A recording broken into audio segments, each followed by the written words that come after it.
தேர்தல் பத்திரம் விவகாரத்தில் பின்னால் இருக்கும் மர்மங்களை கண்டறிய வேண்டும் என கேட்டுக்கொண்டுள்ள காங்கிரஸ் எம்பி கார்த்தி சிதம்பரம் ஓய்வு பெற்ற தலைமை நீதிபதி தலைமையில் ஆணையம் அமைத்து விசாரிக்க வேண்டும் என கேட்டுக் கொண்டிருக்கிறார். நிறுவனங்களுடைய முகத்திரையை கிழித்து யார் உண்மையான முதலாளிகள் என்பதை கண்டுபிடிக்க வேண்டும்.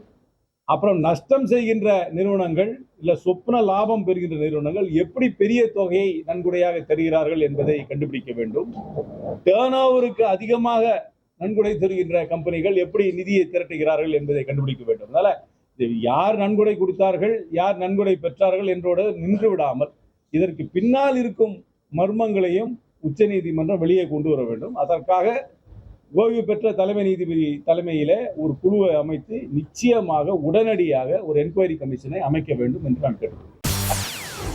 செய்திகளை உடனுக்குடன் தெரிந்து கொள்ள உடனே சப்ஸ்கிரைப் பண்ணுங்க.